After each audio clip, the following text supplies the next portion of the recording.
नमस्कार दोस्तों, बहुत बहुत स्वागत है आपका एक बार फिर से मेरे चैनल बायोलॉजी फॉर ऑल पर। और मैं हूं आपका दोस्त अनुपम मिश्रा। जैसा कि आप देख रहे होंगे कि काफ़ी दिन से इस चैनल पर जो वीडियोस लगातार अपलोड हो रहे हैं, वो वीडियोस जो हैं वो इंग्लिश ग्रामर को पूरी तरह से डेडिकेटेड थे। ग्रामर इंग्लिश के जितने भी इंपॉर्टेंट टॉपिक्स थे, चाहे वो एनसीईआरटी के लिए हो, चाहे वो स्टेट बोर्ड के एग्जाम्स के लिए हो, या वो किसी भी क्लास 6 ऑनवर्ड्स का जो ग्रामर के जितने भी इंपॉर्टेंट टॉपिक्स हैं, उन पर मैंने लगातार काफ़ी सारे वीडियोज़ बनाए। काफ़ी अच्छे व्यूज़ भी आए उन पर, लोगों ने उसको सराहा है, सपोर्ट भी किया है। लेकिन साथ साथ कुछ लोगों की फीडबैक भी लगातार आ रहा था क्योंकि लोगों का ये कहना था कि ये चूँकि चैनल का नाम बायोलॉजी फॉर ऑल है, लोगों में कन्फ्यूज़न बहुत ज़्यादा है कि चैनल का नाम तो बायोलॉजी फॉर ऑल है, लेकिन पढ़ाते हैं आप इसमें इंग्लिश है।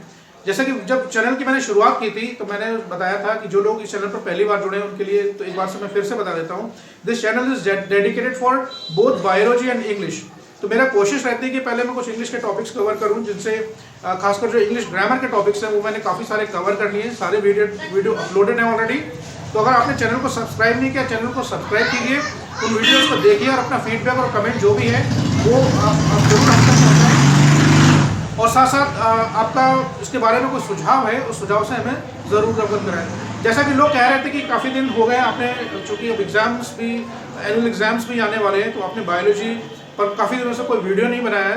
तो आज मैंने डिसाइड किया है कि जो क्लास 11 का बायोलॉजी है एनसीईआरटी का, उसमें मैं आज उसकी एक सीरीज़ यहाँ पर शुरू करने जा रहा हूँ।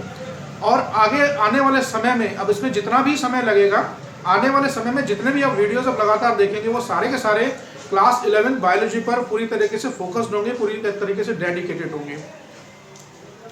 तो आज उसी क्रम में जो मैंने आज टॉपिक लिया है, वो टॉपिक लिया है ह्यूमन फिजियोलॉजी का। जो टॉपिक है क्लास 11 एनसीईआरटी बायोलॉजी का, जो ह्यूमन फिजियोलॉजी का जो पहला टॉपिक है, पहला चैप्टर है, वो है ह्यूमन डाइजेस्टिव सिस्टम। कौन सा है? Human digestive system. तो मेरी कोशिश ये रहेगी कि पूरा चैप्टर में जितनी भी इंपॉर्टेंट चीज़ें हैं वो सब मैं आपको एक्सप्लेन करूं इस बोर्ड के माध्यम से। आपके कुछ सवाल है, सुझाव हैं इस कंटेंट के बारे में, वो ज़रूर मुझ तक पहुँचाएँ। जिन लोगों ने चैनल सब्सक्राइब नहीं किया उनसे विनती है कि चैनल को सब्सक्राइब करें। देखिए, जब आप चैनल सब्सक्राइब करते हैं, आप उसको देखते हैं, कोई कमेंट करते हैं, तो उससे थोड़ा सा खुशी होती है और पता चलता है कि एक्चुअली लोग क्या देखना चाहते हैं और क्या पसंद करना चाहते हैं। चलिए हो गया इंट्रोडक्शन। बात करते हैं काम की। तो आज का जो टॉपिक है वो है ह्यूमन डाइजेस्टिव सिस्टम।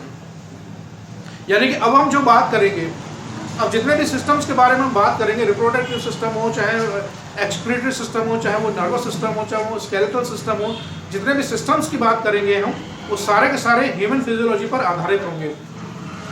तो आज का जो मैंने पहला टॉपिक चुना है वो है ह्यूमन डाइजेस्टिव सिस्टम। यानी कि ह्यूमन, हमारा जो खुद का अपना जो डाइजेस्टिव सिस्टम है, उनमें कौन कौन से ऑर्गन्स हैं, किन किन ऑर्गन से मिलकर वो बना हुआ है, कौन कौन सी ग्लैंड्स हैं जो उस डाइजेस्टिव सिस्टम से हमारी जुड़ी हुई हैं, वो क्या क्या चीज़ें सिक्रीट करती हैं। इसके अलावा जो भी चीज़ हम खाते हैं, जो भी हम भोजन खाते हैं, जो भी हम भोजन अपने शरीर में ग्रहण करते हैं, उनका एक्चुअल डाइजेशन कैसे होता है, चाहे वो फिजिकल प्रोसेस हो, चाहे वो मैकेनिकल प्रोसेस, जिसको फिजिकल मैकेनिकल प्रोसेस बोलते हैं, चाहे वो बायोकेमिकल प्रोसेस हो, यानी कि जो हमने खाया वो एक्चुअली डाइजेस्ट होता कैसे है, और डाइजेशन के बाद उसका एब्जॉर्प्शन बॉडी के अंदर कैसे होता है, उसकी फिजियोलॉजी पूरी क्या है, उसके बारे में हम बात करेंगे, उसके बारे में हम चर्चा करेंगे। शुरू करने से पहले थोड़ा सा मैं आपको थोड़ा सा रफ आइडिया से देना चाहता हूँ। सबसे पहले बात करते हैं, देखिए भोजन का पर्पस क्या है, what is the need of food. Food gives us energy. भोजन हमें क्या देता है, फूड हमें क्या देता है, जो हम खाना खाते हैं वो हमें क्या देता है, इट गिव्स अस एनर्जी। ये हमें एनर्जी देता है। और एनर्जी की बॉडी में रिक्वायरमेंट क्या है, एनर्जी की बॉडी में रिक्वायरमेंट है ग्रोथ के लिए एंड डेवलपमेंट।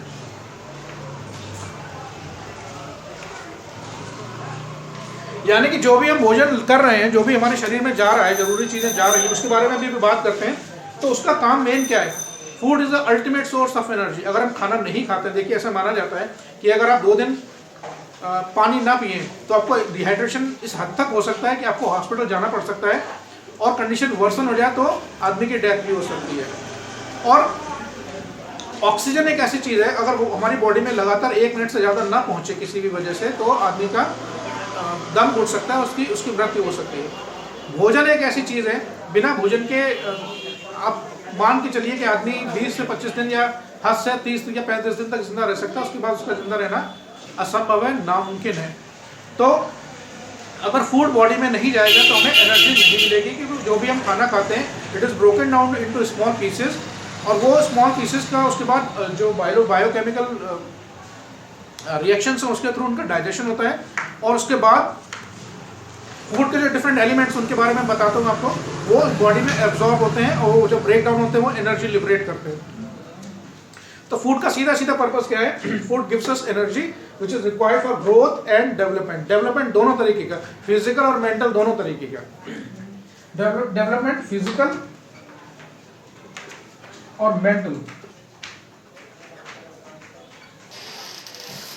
अच्छी फिजिकल और अच्छी मेंटल हेल्थ दोनों के लिए जरूरी है आप जो खाना खाते हैं उसमें सभी चीजों की मात्रा बराबर हो, उसके बारे में बात करते हैं। उससे पहले बात करते हैं लेकिन न्यूट्रिशन की। न्यूट्रिशन का मतलब है कि कौन ऑर्गेनिज्म क्या चीज खाता है, कौन ऑर्गेनिज्म अपने फूड पर, फूड के लिए, अपनी एनर्जी के लिए किस पर डिपेंडेंट है। वो अपना फूड या तो खुद प्रिपेयर करता है या फिर दूसरों के बनाए फूड पर वो पूरी तरीके से डिपेंडेंट होता है। तो उस न्यूट्रिशन के आधार पर, ये तो फूड का आपको समझ में आ गया होगा,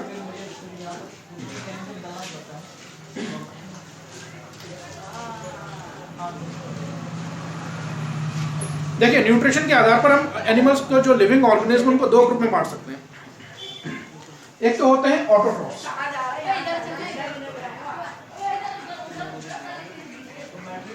ठीक है।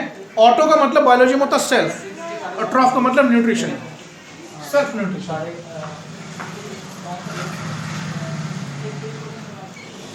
ऑटोट्रॉफ का मतलब है जो अपना भोजन खुद ही बना सकते हैं, जो अपना भोजन खुद बना सकते हैं। उनके भी आगे दो ग्रुप है, वो भी मैं आपको बात करता हूं। दूसरे होते हैं हेटेरोट्रॉफ्स।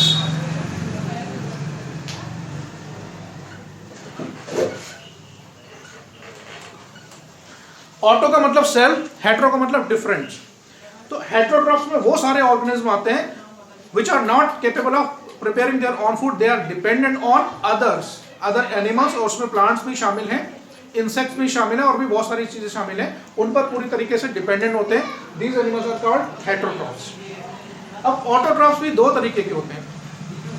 कितने तरीके होते हैं? दो ग्रुप है, शॉर्ट में समझ लीजिए। एक तो होते हैं फोटो ऑटोट्रॉफ्स।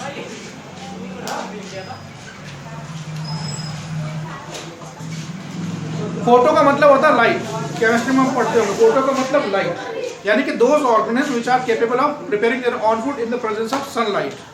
सनलाइट की प्रेजेंस में वो अपना फूड अपने आप खुद बना सकते हैं। Those are called photo autotrophs. Example green plants, जितने भी ग्रीन प्लांट्स हैं, और पार्ट्स, प्लांट्स के जो पार्ट ग्रीन है जिनमें क्लोरोफिल होता है, वो सारे के सारे अपना भोजन खुद बना सकते हैं in the form of glucose. आपने पढ़ा होगा, रिएक्शन पढ़ा होगा, उसकी बात हम बाद में करेंगे जब किसी दिन फोटोसिंथेसिस का टर्न आएगा। दूसरे होते हैं केमो ऑटोट्रॉफ्स। पहला है फोटो ऑटोट्रॉफ्स, दूसरे है केमो ऑटोट्रॉफ्स।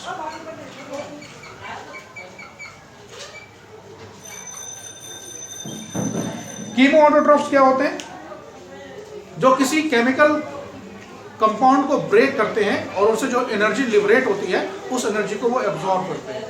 आपने नाइट्रोसोमोनास, नाइट्रीफाइंग बैक्टीरिया, ये सब सुने होंगे, ठीक है, क्योंकि वो इस चैप्टर का पार्ट नहीं है तो उसको डिटेल में डिस्कस नहीं करेंगे। हेटेरोट्रॉफ्स में वो सभी ऑर्गेनिज्म आते हैं जो अपना फूड खुद बना नहीं सकते, अपने फूड के लिए दूसरों पर डिपेंडेंट होते हैं। उनमें आपने पढ़ा होगा छोटी क्लास में, तीसरी चौथी क्लास में बच्चों को साइंस में पढ़ाया जाता है, तो मैं वहीं से शुरू करता हूँ। सबसे पहले कौन से आते हैं? Herbivores.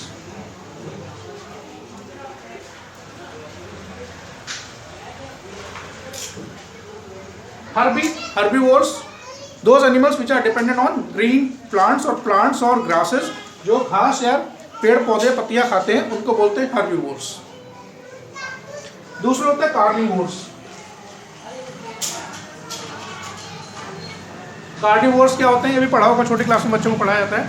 The animals flesh eating animals होते हैं, यानी कि जो मांस खाते हैं, दूसरे जानवरों को मारकर खाते हैं, उनसे अपने एनर्जी को ग्रहण करते हैं। उसमें जितने भी वाइल्ड एनिमल्स हैं लगभग सारे ही आते हैं। तीसरे हैं ओमनिवोर्स।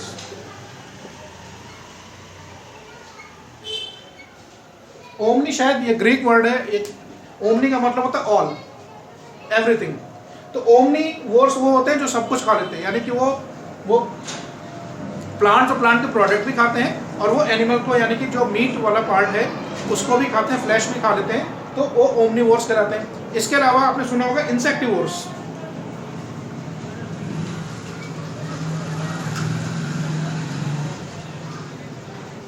इंसेक्टिवोर्स नाम से क्लियर है भाई, इंसेक्टिवोर्स वो हैं जो इंसेक्ट्स को खाते हैं।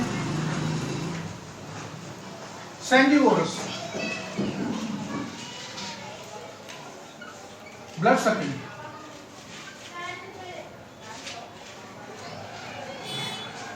ब्लड सकिंग एनिमल, बैट, चमगादड़, आपने सुना।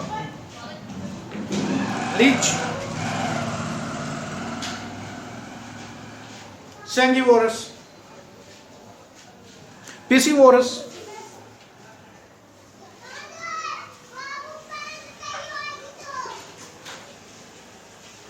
पाइसेस का मतलब होता है फिश, फिश खाने वाले एनिमल। बहुत सारे एग्जाम्पल हैं, इतना डिटेल में हम नहीं जाएंगे। तो न्यूट्रिशन के थोड़ा मोटा मोटा समझ लीजिए कि nutrition, on the basis of nutrition animals can be divided into two categories. One which are capable of preparing their own food either by a process which is called photosynthesis, in which the organisms are capable of preparing their own food in the presence of sunlight, and the food that is prepared is in the form of carbohydrates.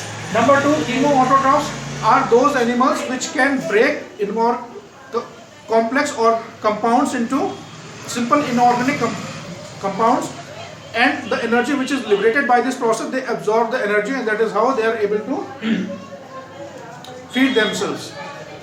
Second category is heterotrophs, the animals which are not capable of preparing their own food. They are directly or indirectly dependent on others for their food and nutrition, are called heterotrophs. And there are several categories of heterotrophs. Herbivorous, which feed on plant and plant products. Carnivorous, the animals which feed on flesh of other animals, दूसरों का मांस खाते हैं. Omnivorous, the animals which feed both on plant and plant products as well as the flesh of other animals. Insectivorous, it's very obvious from the name. Insect is those animals which feed on insects. बहुत सारी birds होती हैं जैसे. Sangivorous, frugivorous भी होते हैं. Frugivorous मतलब fruit खाने वाले, बहुत से birds वगैरह होते हैं, फ्रूट भी खाते हैं. Piscivorous, Pisces का मतलब फिश होता है. तो ये तो बात हो गई न्यूट्रिशन की। अब बात करते हैं एक्चुअल फूड का। जो हमारे फूड हम लेते हैं उसका पर्पस क्या है और वो किन किन चीज़ों से मिलकर बना हुआ है।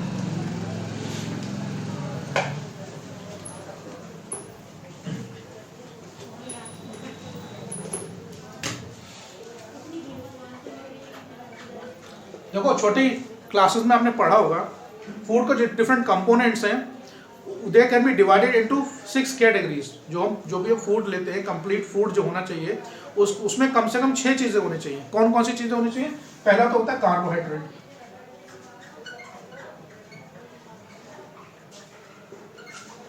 कार्बोहाइड्रेट्स आपने केमिस्ट्री में पढ़ा होगा, hydrates of carbon are called carbohydrate. Formula क्या है?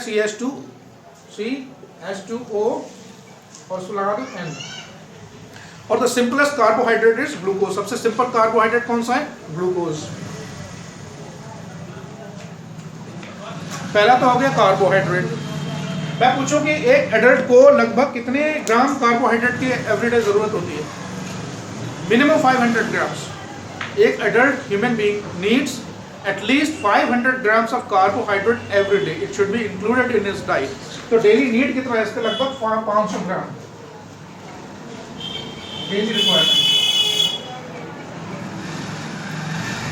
कम से कम इतना तो होना ही चाहिए आपकी डाइट में। कार्बोहाइड्रेट गेहूं में होता है, चावल में कार्बोहाइड्रेट होता है, जहाँ से भी जो भी इनके सोर्सेज है, फ्रूट में होता है। दूसरा मेन कंपोनेंट है फैट।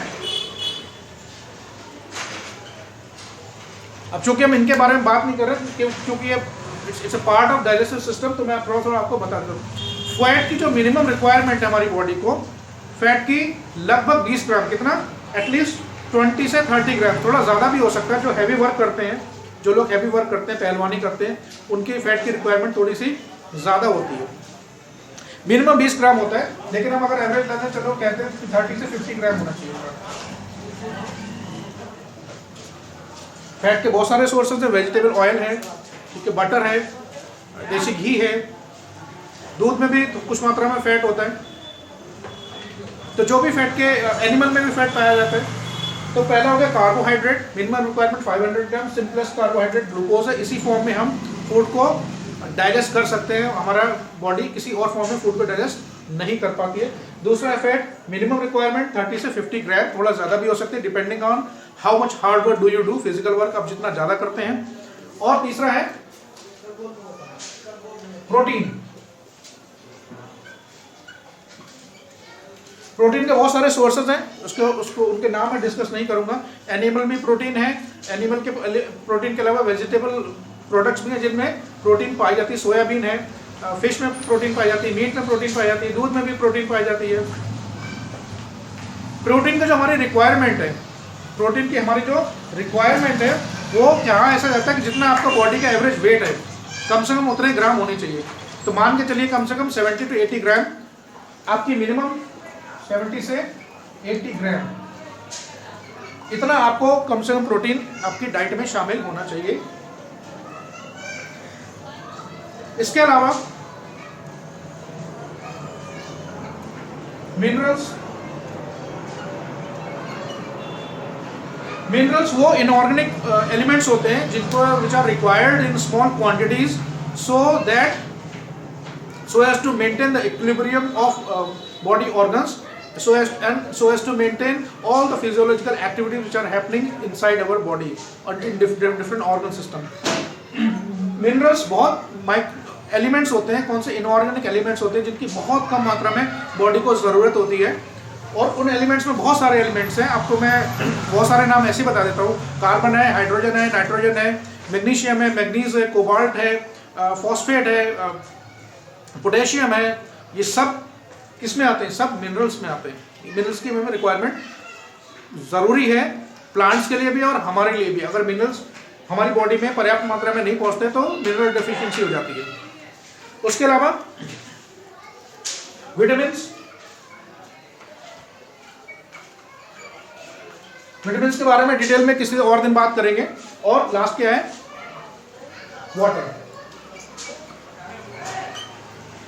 वाटर की requirement 5 to 6 litre per day.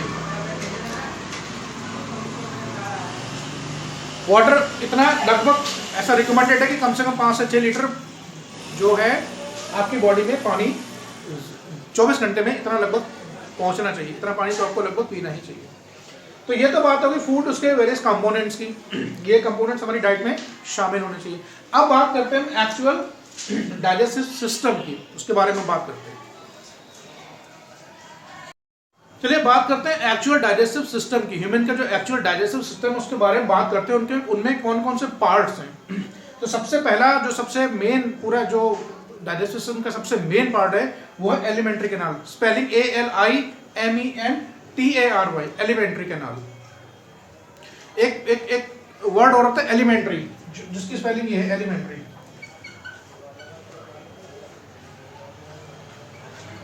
ये होता है प्राथमिक, जैसे एलिमेंट्री स्कूल। स्पेलिंग में थोड़ा सा फर्क है, ध्यान रखिए। तो एलिमेंट्री कैनाल बेसिकली है क्या? देखिए ये बड़ा, जो बच्चे क्लास 10 से क्लास 11th में आए हैं और पहली बार इन चीज़ों को डिटेल में स्टडी कर रहे हैं, उनके हेल्प के लिए मैं इसे बताने की यहाँ पर कोशिश कर रहा हूँ। जो हमारी जो एलिमेंट्री कैनाल है, जो हमारे मुंह से शुरू होती है और एनस तक जाती है, उसकी अगर मैं बात करूँ उसकी लंबाई एक्चुअली होती कितनी है, तो आप जानकर आपको आश्चर्य होगा कि ह्यूमन की हमारी एवरेज हाइट चाहे कितनी भी हो, 5 फुट से लेकर 6 फुट या उससे ज़्यादा हो भी हो, या थोड़ी कम भी हो, या एवरेज 5.5 फुट भी हो, एलिमेंट्री कैनाल की जो लगभग पूरी जो लंबाई है वो 22 फीट से भी ज़्यादा होती है। कितनी? Up to 22 feet. अब आप सोचते होंगे कि इतनी बड़ी एलिमेंट्री कैनाल इतने छोटे से शरीर में किस तरीके से एडजस्ट होती है। तो एलिमेंट्री कैनाल के हम डिफरेंट पार्ट्स की बात करेंगे। जो लगभग एवरेज उसकी लंबाई है पूरी एलिमेंट्री कैनाल की, जो माउथ से शुरू होकर और लास्ट में एनस तक जाती है, उसकी लगभग पूरी लंबाई 20 से 22 फीट तक की होती है। डिफरेंट ऑर्गन्स हैं उनके बारे में हम डिटेल में बात कर लेंगे। एलिमेंट्री कैनाल का जो सबसे पहला पार्ट है वो है बक्कल कैविटी।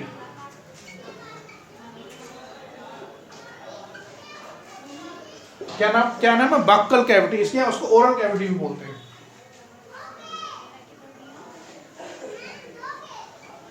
ओरल कैविटी आपका जो ये सामने का जो हिस्सा है, अब आप अपना जब मुंह को ओपन करेंगे तो जिस जिस जिस एलिमेंट्री कैनाल के हिस्से में हम खाने को एक्चुअली तोड़कर डालते हैं, that part is known as buccal cavity या फिर ओरल कैविटी।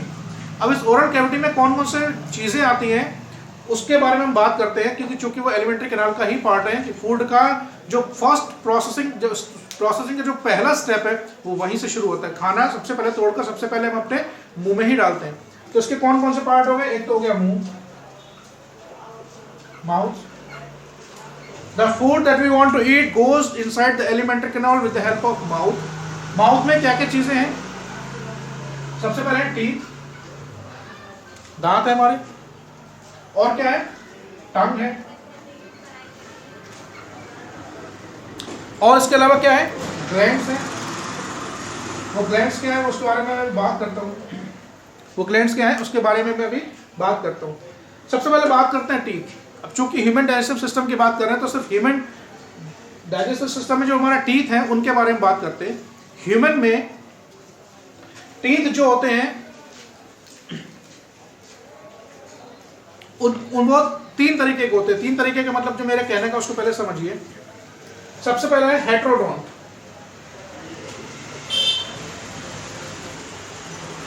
मैंने अभी आपको बताया हेट्रो का मतलब होता है डिफरेंस, डोंट का मतलब टीथ। हेट्रोडोंट का मतलब यह है कि हमारी बक्कल कैविटी में जितने भी दांत हैं उनके अलग अलग कैटेगरीज है, यानी कि सारे के सारे दांत एक जैसे नहीं हैं। हर दांत का फंक्शन अलग है, हर दांत का नाम अलग है। यानी कि हमारी बक्कल कैविटी में जो दांत है वो हेट्रोडोंट कहलाते हैं। हेट्रोडोंट का मतलब अलग अलग तरीके के दांत हैं। कौन कौन से दांत होते हैं मैं अभी आपको बताऊंगा। दूसरा है डाइफियोडोंट।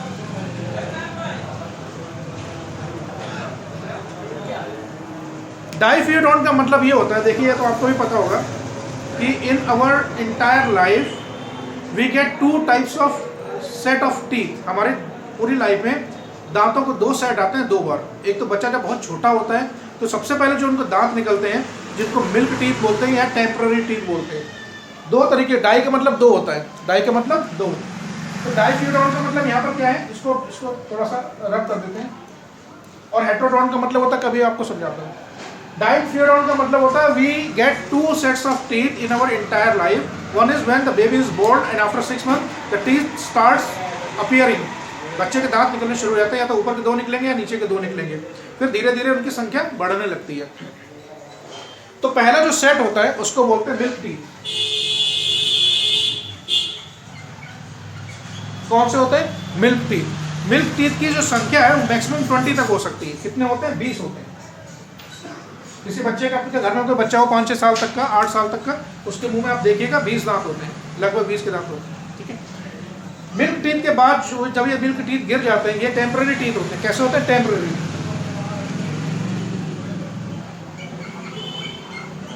टेम्पररी टीथ है। कितने होते हैं, अप टू 20 तक होते हैं।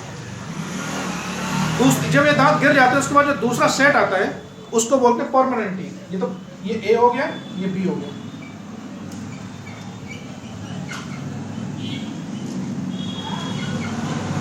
और ये कितने होते हैं, ह्यूमन फिजियोलॉजी की बात हो रही है, ध्यान रखिए। तो जितनी भी बातें मैं बोलूंगा वो सब ह्यूमन से रिलेटेड ही होंगे, हम किसी और के बारे में बात नहीं करेंगे। जो परमानेंट टीथ होते हैं लाइफ लॉन्ग चलते हैं, बुढ़ापे तक चलते हैं, डिपेंड करता है कि आप उसको कितना केयर करते हैं।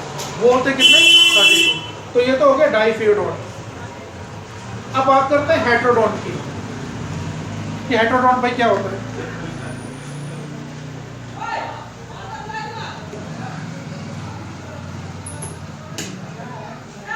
हेट्रोडोंट, अगर आप अपने मुंह की तरफ देखें, मुंह खोल के देखिए शीशे में, तो आपका एक तो यह है अपर जॉ, ऊपर का है, और ये है नीचे का जॉ। इनमें जो है जो टीथ के जो टाइप्स हैं वो 4 होती हैं। कौन कौन सी होती है, 4 होती हैं। कितनी, पहले होता है इंसाइजर।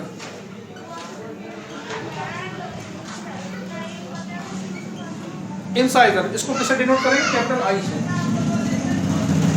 दूसरे होते हैं कैनाइन्स, इसको डिनोट करेंगे कैपिटल सी से। तीसरी कैटेगरी प्री मोलर। इसको P से डिनोट करेंगे, और चौथा होता है मोलर, इसको M से। Incisors, canines, premolars and molars. जो छोटे बच्चे होते हैं उनमें मोलर टीथ नहीं पाए जाते हैं, इसलिए उनमें दांतों की संख्या 20 तक होती है। जब हम एडल्ट हो जाते हैं, जब वो 12 साल के बाद बच्चे up to 12 years of age, वो दांत गिरते रहते हैं और नए उनकी जगह आते रहते हैं, और साथ साथ जो मोलर दांत हैं वो जो एडल्टहुड की तरफ बच्चा बढ़ता है तो वो दांत धीरे धीरे आने शुरू होते हैं और उसकी संख्या 12 और बढ़ जाती है। पहले 20 होते हैं, फिर 12 और बढ़ गए, टोटल कितने हो गए? 32। कैनाइन दांतों की संख्या, जो क्योंकि हम ह्यूमन बीइंग हैं, we are not dependent on flesh, हम मांस पर निर्भर नहीं, अपने खाने के लिए हम भोजन को पकाकर खाते हैं, तो हमारे दांत में जो कैनाइन्स आते हैं, आप अगर शीशे में देखेंगे तो आपको दिख जाएंगे, 2 नीचे हैं और 2 ऊपर हैं। जो मांसाहारी जानवर हैं, जो कार्निवोरस, उनमें देखते हुए जो कैनाइन दांत होते हैं वो बहुत बड़े और बहुत नुकीले होते हैं। जैसे डॉग और कैट को देखिए, इनको कैनाइन्स भी बोलते हैं। वुल्फ के फैमिली पूरी है, या टाइगर की जितनी फैमिली है, लायन की फैमिली है, या आप देखिए सबके दांत जो कैनाइन्स होते हैं बहुत बड़े होते हैं, 6 इंच तक भी हो सकते हैं, उससे ज़्यादा भी हो सकते हैं। Incisors, canines, premolars and molars. अब मैंने बात की कि ह्यूमन में दांतों की संख्या टोटल कितनी है? 32। अब एक बात, हम इसमें एक छोटा सा एक कॉन्सेप्ट और है जिसको बोलते हैं डेंटेशन या डेंटल फॉर्मूला, यानी कि ये जो 4 कैटेगरीज हैं इनमें से कितने कितने दांत होते हैं।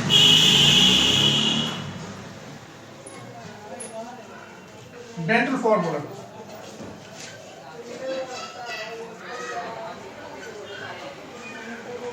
जैसा कि मैंने बताया कि ये है आपका अपर जॉ और ये है आपका लोअर जॉ। इसको 20 से अगर हाफ कर दें, 20 से अगर हाफ कर दें, ये राइट लेफ्ट, ठीक है। तो अपर जॉ में जो दांतों की संख्या है, जो उसका फॉर्मूला है वो ये है। इंसाइजर्स अपर हाफ लेफ्ट वाले में 2 हैं, कैनाइन 1 है, प्रीमोलर, मैं ऊपर एक साइड की बात कर रहा हूं, प्रीमोलर 2 हैं और मोलर 3 हैं। कितने हो गए? 3 2 5 और 3 8। कितने हो गए? 8 लेफ्ट में, तो 8 ही राइट में होंगे, 16,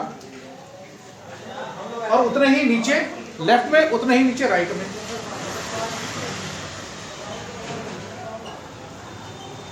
टोटल कितना हो गया? 32। तो अगर मैं बात करूं कि ह्यूमन का जो डेंटल फॉर्मूला है उसको आप कैसे निकालेंगे, आप उसको ऐसे निकालेंगे 2 1 2 3 अपॉन 2 1 2 3। उसको 2 से मल्टीप्लाई करते हैं तो ये 32 हो जाएगा। समझ में आया कैसे? अपर हाफ में 2 इंसाइजर्स हैं, आप देख सकते हैं शीशे में अपने आप को। 1 कैनाइन है, 2 प्रीमोलर हैं और 3 मोलर ऊपर की तरफ। कितने हो गए? 8 इधर, 16 नीचे, 8 इधर और नीचे 8 इधर। कितने हो गए? 32, 32 पूरे हो गए। फॉर्मूला क्या है ह्यूमन का? 21-23/21-23, 2123 upon 2123 into 2 is equal to 32। तो ये डेंटल फॉर्मूला आपको समझ में आ गया होगा। जो बच्चे पहली बार इस चीज़ को पढ़ रहे हैं उनके सिर्फ ज्ञान और समझ के लिए मैंने आपको ये एक्सप्लेन किया है। एक कॉन्सेप्ट और है इसमें हमारा, जो इसका स्क्रीनशॉट आप लेना चाहें तो ले सकते हैं। एक चीज में और होती है, हमारे जो दांत हैं वो होता है थीकोडोंट। थीकोडोंट का मतलब होता है हमारे जितने भी दांत हैं वो जो हमारे जबड़े, जॉ जिनको बोलते हैं, उसमें सॉकेट के अंदर धसे हुए हैं, काफी गहरे तक धसे हुए होते हैं। तो ऐसे दांतों को when the teeth are embedded in the jaw line, jaw socket, those teeth are called thecodont. Teeth embedded in jaw sockets। हमारे जो दांत हैं वो जॉ सॉकेट में धसे हुए हैं, परमानेंट अपनी जगह पर स्थिर हैं। ऐसे टीथ को क्या बोलते हैं? थीकोडोंट। तो मैंने 3 चीजें बताई। एक तो हमारे टीथ कैसे हैं? थीकोडोंट, जॉ सॉकेट में धसे हुए।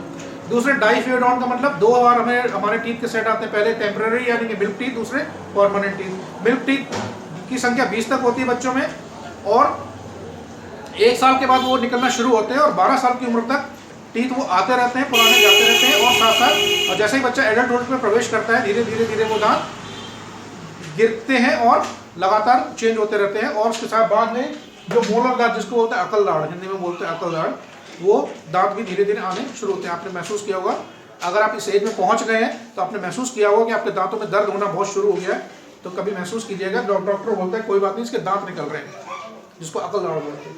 और तीसरा मैंने क्या बोला, हेटेरोडोंटिक, डिफरेंट 4 डिफरेंट कैटेगरीज है हमारे टीथ की।